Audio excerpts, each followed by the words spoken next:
Angeles, the city of angels, and this is translated Los Angeles is angel, or the angels, and city of the angels is Los Angeles. So everybody knows that. This is not something new that people don't know. But before it was named Los Angeles, it was Porciuncula, and I could be pronouncing that wrong. That's very, very much within my reality is pronouncing things wrong. But it's translated as Queen of Heaven or Our Lady the Queen, which is significant once you kind of figure out kind of what we got going on here.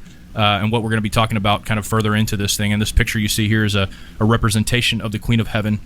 And oftentimes, as you know, David, the Queen of Heaven is oftentimes saw as Mary by the Catholic Church. But ultimately, when you look back at the origin of the Queen of Heaven, that's not who we're talking about here. We're talking about Diana. We're talking about basically all these female goddesses that have different names because of different languages, but all represent the same thing. And so this is kind of what that town started out as. And as we continue to go, you're going to find out a little bit more about how really how significant that is.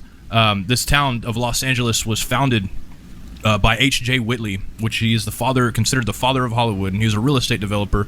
And he helped create the subdivisions and stuff along those lines really early into this, I guess, I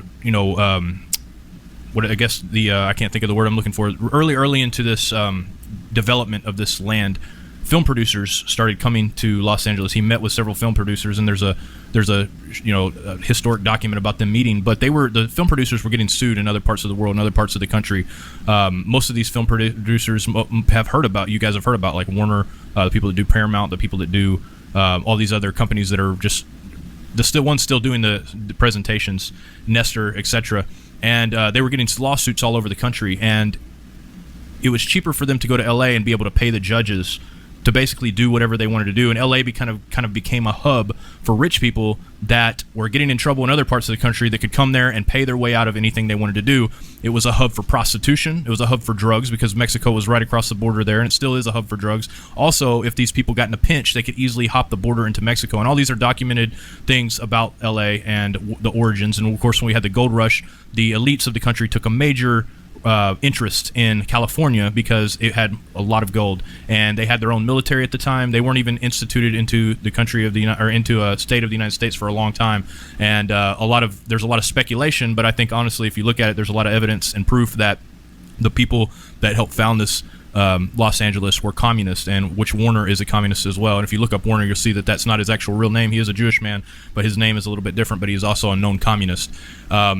So I want to go into this other video, and to give credit to the guy that did the video, I wish I could give credit. He didn't do the video, but he shot this footage, and I can't think of his name. And I'm sorry if you're listening to this and you see this. I want to give you credit for it, and please comment on the comments if you do. I just can't remember where I got this footage, but it's basically stock footage of this area. And what we're going to be looking at here is a town called Nimi, and so you're going to be seeing this. And Nimi is a commune in metropolitan city of Rome, so it's kind of a metropolitan city similar to what we see with Hollywood and LA, and it overlooks. It's in Alban Hills, overlooking Lake Nimi, and the town's name, okay, get this, derives from the Latin nimis or Holywood. Okay, and if you look at this, it looks like Hollywood. I mean, you could see yourselves. I don't know if you guys have ever been there, but when you go through the hills of Hollywood and look over where the sign is, and you look over where everything is, you see how he kind of pasted the Hollywood symbol in there. But the name Nimis means Holywood. In antiquity, the area didn't have a town, but it had a grove, and we know about groves. We talked about groves, and it overlooked a lake that was known as Diana's Mirror. Okay, and Caligula, you can see here that they built these massive boats, and emperors would come for all over the world to be instituted and to be made as stars in this area. So that they would claim themselves as stars, kind of like what they do in Hollywood. They claim themselves as stars. They've got these stars in Hollywood. There's a lot of there's a lot of connections here to this area, but they would sacrifice people as well. People would come and they would lure them into this area, and because of all the interesting ships that were built in this lake. Obviously, the ships couldn't leave this lake, but they were there as like a beautiful ship that Caligula built, which most of you, if you don't know about Caligula, he was a very wicked person, into major debauchery, ended up getting assassinated, and just a real wicked guy during the first century of Rome that was an emperor during that time. And so he built these luxury ships. People would come for miles, and he was big into the Egyptian Isis cult, or the cult of Diana. cult of Diana Nemorensis, and that's why I talked to you about the beginning. We're talking about the queen, the queen, the town Porciuncula, I guess is how you pronounce it. That's very interesting that they would have this here.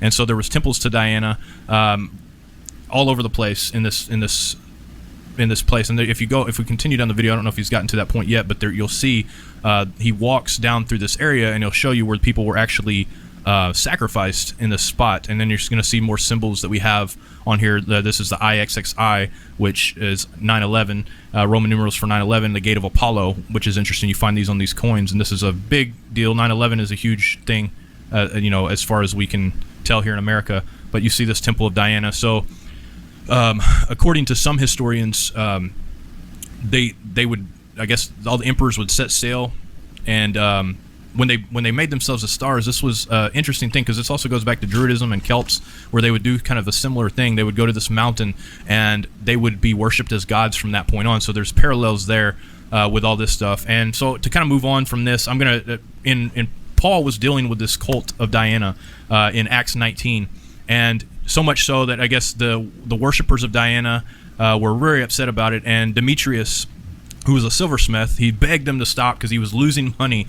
He was losing money on the silver gods he was making, because Paul was converting so many of these people that worshipped in Ephesus. And basically all of Asia worshipped Diana at this point. All of Asia, can you imagine? All of this whole area. And here's the scripture here. I'll read it to you guys real quick. So that not only this is our craft is in danger to be set as naught. So basically our craft